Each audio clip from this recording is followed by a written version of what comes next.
ছোটো মতো আছে, একটা ভালো। প্রত্যেক বৎসর আসা হতো, এখন যাই হোক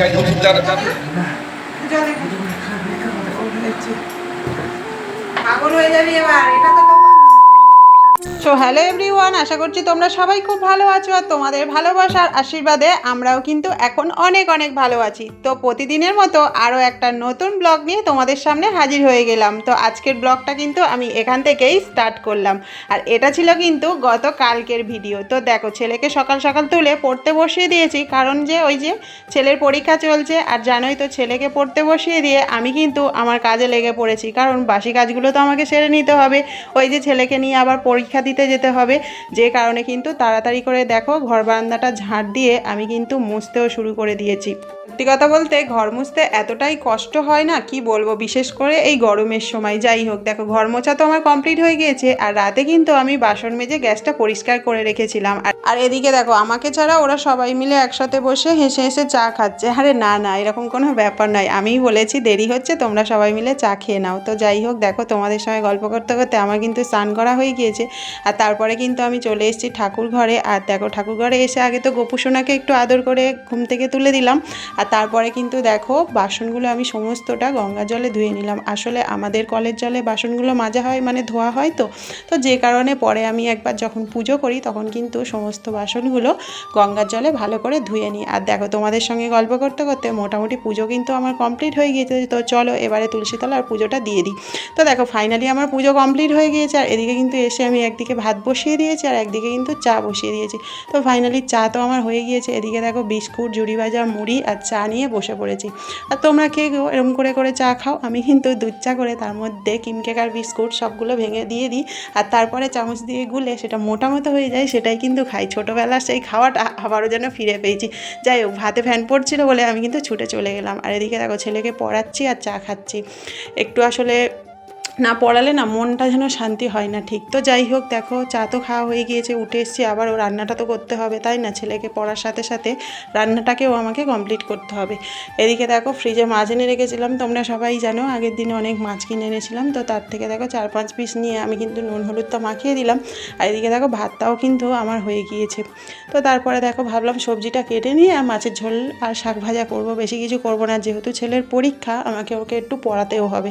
তো ফাইনালি দেখো আমি কিন্তু এখানে সবজি টবজি সব ধুয়ে নিচ্ছি, আর মাছটাও কিন্তু ভাজতে বসিয়ে দিয়েছি।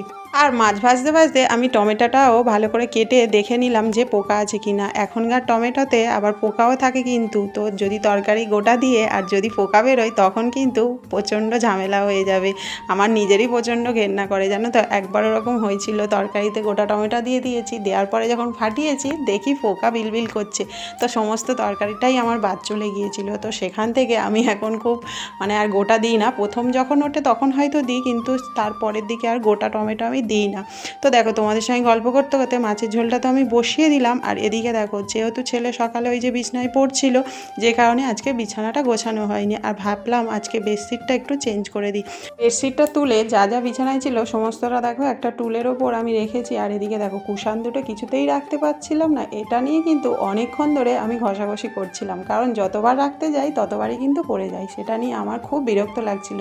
তো তারপরে দেখো একটু হাওয়া খেয়ে নিলাম, কারণ প্রচণ্ড গরম হচ্ছিল, আর জানোই তো এখন যা গরম পড়েছে, ওপরে সত্যি বলছি একদমই থাকা যায় না। তো তোমাদের দাদাভাই বারবার বলছে গ্যাসটা নিয়ে নিচে নেমে এসো, কিন্তু আমি ওই নামতে চাই না আর কি, আমার ভালো লাগে ওপরে রান্না করতে।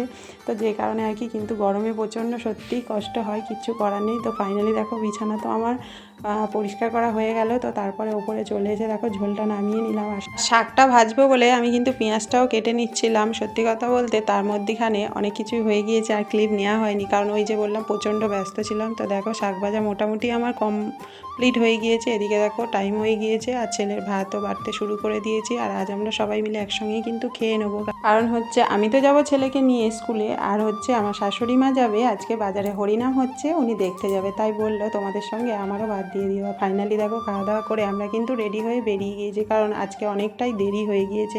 এদিকে দেখো সব বাচ্চারা কিন্তু যাচ্ছে। ফাইনালি দেখো আমরা মেন রোডে চলে এসেছি।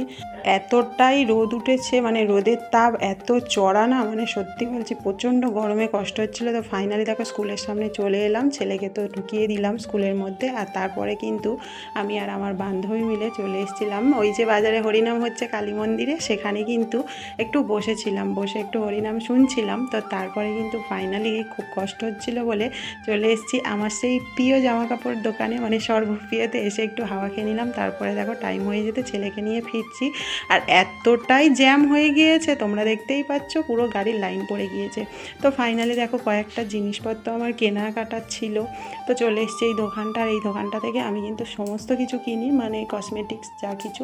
তো এখান থেকে একটা গার্ডার কিনবো বলে দেখছিলাম, ওটাই ভালো লাগছিল না, কারণ সত্যি কথা বলতে বেশি গার্ডারও ছিল না, কিন্তু আমার খুব একটা গার্ডারই প্রয়োজন আর কি। তো তার মধ্যে থেকে একটা বেছে নিয়ে নিলাম আর কি।